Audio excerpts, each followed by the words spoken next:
She was 19 with a baby on the way on the east Ah side. là guys, si vous savez à quel point je suis hors de moi, j'ai tourné et ça n'a pas enregistré. J'en peux plus. Hello tout le monde, j'espère que vous allez bien. Aujourd'hui on se retrouve donc avec un petit micro. J'espère que ça fonctionnera parce que comme je l'ai dit, je ne maîtrise pas encore parfaitement la technologie. Et donc la première vidéo que j'ai tournée n'a pas de son parce que j'avais oublié de l'activer. Enfin bref, aujourd'hui on se retrouve pour une vidéo que j'avais très hâte de vous tourner. Personnellement je trouve qu'elle est absolument fondamentale si vous souhaitez commencer un nouveau livre ou si vous débutez en écriture. Cette vidéo sera donc intitulée Comment créer des personnages uniques. Alors, comment créer des personnages uniques? Pourquoi je fais cette vidéo? Qu'on commence à écrire un roman pour la première fois ou qu'on en est déjà dans notre bagage et qu'on en crée un nouveau, peu importe, on a toujours besoin de personnages différents. Que ce soit au sein d'un même livre, c'est-à-dire avoir un personnage principal, des personnages secondaires, etc. Ou que ce soit entre les différents romans qu'on a déjà réalisés. Donc en gros, le but, c'est de ne pas reprendre des personnages que vous avez créés il y a 2 ans pour faire un nouveau livre. Le but, c'est voilà, ça va être vraiment de créer des nouveaux personnages. Donc pour cela, je vous ai concocté quelques petits conseils et on va commencer tout de suite. L'un des premiers conseils que j'aurais à vous donner, c'est de trouver des particularités ou des irrégularités physiques à vos personnages. Par exemple, vous connaissez tous le prince cruel. Dans le prince cruel, ce qui est marrant, c'est que c'est justement les particularités physiques qui sont la norme et la normalité, c'est-à-dire ce à quoi on ressemble nous, qui est un peu considéré comme bizarre. C'est pourquoi Jude se fait des cornes avec ses cheveux, des fausses cornes, pour essayer de ressembler aux autres. Bon, ça pour moi, c'est clairement une particularité physique. On a sinon tous les fae qui ont des particularités physiques qui les distinguent vraiment très bien les uns des autres. On notera par exemple les cheveux très noirs de Cardan, son attitude très nonchalante, puis la queue de fauve un petit peu qu'il a. Mais on a également les cheveux roux de Locke. Ça peut passer par des taches de rousseur, une boucle d'oreille, une cicatrice, ça peut également être une tache de naissance. Pour moi, c'est hyper important de rendre vos personnages uniques physiquement. Un deuxième conseil que j'aurais à vous donner, c'est de faire très attention aux prénoms. Personnellement, j'adore donner une signification à mes prénoms. Je vais vous donner un exemple qui est typiquement un exemple d'un de mes livres.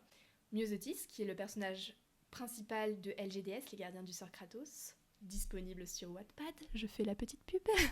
Myosotis, c'est à la fois une fleur, d'accord, qu'on va retrouver dans le livre, mais c'est également une signification, c'est-à-dire que Myo, d'ailleurs qui est également son surnom, Myo ça signifie la force. Et en fait, tout au long du roman, on va découvrir à quel point ce personnage, qui au premier abord paraît un peu timide, un peu renfermé, un peu seul, est très fort en fait. Et elle-même va découvrir sa force intérieure, et du coup je trouve que c'est vraiment toute une symbolique qui personnellement me convenait très bien. En plus, ça renvoie à son côté un peu botaniste, potion, etc.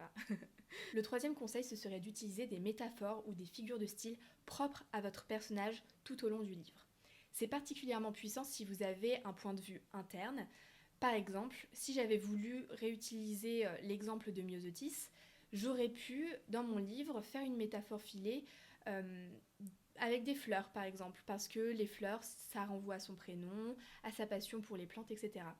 Personnellement, je ne l'ai pas fait, c'est pour ça que je le prends comme exemple aussi, parce que le roman était suffisamment complexe comme ça. Un quatrième conseil, ce serait de faire attention à la vue, bien sûr, mais ça, on a tous tendance à faire très attention à la vue. Généralement, la première chose qu'on fait, c'est qu'on décrit les personnages quand ils arrivent dans une scène. Mais ce que je trouve particulièrement puissant, c'est d'accorder une odeur à chaque personnage. Je trouve ça génial, les odeurs. On sait tous que ça renvoie à des souvenirs, ça rajoute de l'émotionnel, et l'émotionnel rend nos personnages vivants. Par exemple, si vous dépeignez, je sais pas, un surfeur, c'est cliché, mais ce serait super de lui donner une odeur, la peau chauffée au soleil, vous savez, cette odeur de soleil, de sable chaud, etc. Un peu cliché, je le prends parce que c'est le premier qui me vient en tête. Personnellement, mes personnages masculins ont tous tendance à sentir l'ambré ou la fumée. Voilà, j'avoue que c'est assez répétitif, ça va pas vraiment dans le schéma personnage unique, mais j'adore décrire mes personnages masculins comme ça. En cinquième conseil, ce serait d'accorder à chacun de vos personnages des petites habitudes. Alors, qu'est-ce que je veux dire par là? Par exemple, des petites habitudes, ça va être en rentrant, je sais pas moi, de retirer ses chaussures, ou alors ça pourrait être des petits tics, vous savez, des petits réflexes, comme passer une mèche derrière son oreille tout le temps. Tout ça, ça va rajouter de la consistance à vos personnages, ça va les rendre plus vivants, et c'est ce qu'on cherche quand on veut créer des personnages uniques. Un autre conseil que je suis pas forcément, mais c'est de faire des fiches personnages. Je suis mitigée par rapport à ce conseil parce que je l'ai vu beaucoup. Personnellement, j'ai moi-même des fiches personnages que j'ai fini par faire, mais par exemple, je ne les avais pas faites au début. C'est vraiment juste pour mon propre kiff personnel, vraiment juste pour m'amuser que je les ai fait. Je les ai pas spécialement suivis. Pourquoi ? Parce qu'en fait, j'adore faire évoluer mes personnages. Je trouve un bon compromis, c'est de faire une fiche personnage initiale, c'est-à-dire comment est votre personnage au début, et une fiche personnage à la fin. Et du coup, ça va vous permettre en fait de suivre, de savoir que votre personnage, il est ici, mais il tend à ça. Pour les dialogues, quand on sait pas trop comment faire répondre un personnage, comment le faire réagir, pourquoi pas se référer à la fiche personnage. Après, je trouve que c'est quand même un cadre assez rigide et personnellement, je trouve que c'est bien de s'en inspirer sans en abuser, à moins que vous fassiez une fiche personnage et qu'en cours de route vous la modifiez. Je sais pas trop, je pense que c'est un outil, faut pas le laisser de côté, faut savoir qu'il existe. Après, ne pas se forcer à faire des fiches personnages si on n'en a pas envie. Autre chose de très important, c'est de faire attention à la cohérence. Ça va un petit peu avec ce que je vous disais avec l'odeur, etc. C'est-à-dire faire coller les dialogues, faire coller les réactions de vos personnages à ce qu'ils sont, à leur caractère. Par exemple, si vous avez un personnage timide, vous n'allez pas le faire hyper extraverti, à faire des blagues à tous les dialogues. Non, ça fonctionne pas. Si vous avez un personnage qui est tout le temps comme ça, renfermé, bah, il va pas être extraverti quand il va parler. C'est la même chose, c'est exactement ça la cohérence.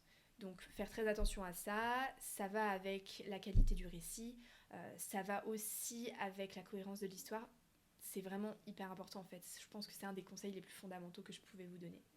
Une autre chose que j'adore faire en ce moment, créer des histoires familiales. J'adore expliquer les actions de mes personnages, leurs réactions, grâce à leur passé, à ce qu'ils ont vécu, à ce dont ils ont manqué très souvent.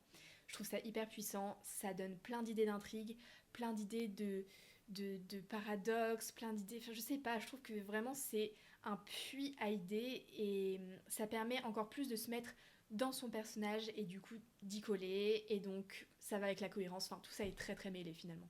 Donc s'il vous plaît, faites des intrigues familiales, c'est juste génial, j'adore lire ça. Un autre conseil, ce serait du coup de travailler le cadre de vie de vos personnages. Qu'est-ce que je veux dire par là ? Encore une fois, je prends l'exemple d'un personnage, imaginons un personnage qui est extrêmement, vous savez, organisé, qui est extrêmement fonceur. Bon, vous n'allez pas lui faire un cadre de vie qui est complètement désordonné. Au contraire, tout va être à sa place, hyper hiérarchisé. C'est démontré psychologiquement, l'extérieur a une influence sur notre mental a une influence sur notre extérieur. En gros, si on est bien dans sa tête, notre cadre de vie va être rangé, organisé. Si on n'est pas bien dans notre tête, ça va être tendance à être complètement désordonné. Je prends l'exemple de Adriel, un autre de mes personnages, qui est hyper nonchalant, hyper je m'en foutiste, etc. Son intérieur est tout sauf rangé parce qu'il part dans tous les sens, il est ultra énergique, il fait des blagues à tout bout de champ, il est insolent, enfin bref. Voilà, son cadre de vie colle avec sa personnalité. Au contraire, un Aigo, qui est un autre de mes personnages qui est extrêmement timide, extrêmement renfermé, mais en même temps très propre sur lui, va avoir un intérieur qui est impeccable. Un autre conseil, et je terminerai avec celui-là, il m'est venu pendant que je parlais, ce serait de créer des playlists, vous inspirer de musique pour créer vos personnages. Pourquoi ? Parce que je trouve que la musique est extrêmement puissante pour transmettre des émotions, soit des playlists pour chaque personnage, soit si vous avez, j'en sais rien, ça peut aussi coller à des scènes par exemple. Si vous avez des personnages, vous devez vous mettre à la place du personnage, c'est difficile, il est triste, il se pose des questions, etc. Mettre des musiques un peu dramatiques, ça va vous aider à capter cette ambiance-là et je trouve ça, personnellement, c'est une des choses que j'applique le plus. Personnellement, j'ai même du mal à écrire en fait sans musique, c'est-à-dire que j'ai toujours mon casque pour écouter la musique. Je sais pas, pour moi c'est hyper puissant. Ça peut être par scène, ça peut être par personnage, ça peut aussi être par récit. Ça dépend un petit peu vous, ce qui vous convient. Je pense que le plus important c'est aussi de prendre mes conseils et de les appliquer à vous, parce que c'est le plus important. Pas vous forcer à appliquer des conseils si vous ne les trouvez pas pertinents, c'est pas grave. Le but c'est que vous piochiez dans les conseils que je vous donne et que vous fassiez votre propre méthode, que vous trouviez ce qui fonctionne pour vous. De toute façon c'est en essayant et c'est en vous entraînant que tout ça viendra. J'en ai fini avec cette vidéo, j'espère qu'elle vous aura plu. N'hésitez pas à aller lire Les Gardiens du Sort Kratos sur Wattpad, c'est JM-Fox. Je sors de nouveaux chapitres chaque dimanche, donc je compte sur vous pour être au rendez-vous. Si vous ne voulez manquer aucune vidéo, n'hésitez pas à vous abonner à ma chaîne YouTube. Je suis hyper active aussi sur Instagram et sur TikTok. Cette fois c'est j.m.fox, mais je vous mettrai tout ça quelque part par là et vous aurez aussi en bio. Sur ce, moi je vous remercie d'être resté jusqu'à la fin. J'espère que ça vous aura plu, que maintenant vous pourrez créer des super personnages complètement uniques. N'hésitez pas d'ailleurs à me donner vos retours, à mettre vos conseils, des conseils que j'aurais peut-être oubliés en commentaire, on n'en a jamais assez. Et sur ce, moi je vous dis à très bientôt dans une nouvelle vidéo. Bye bye.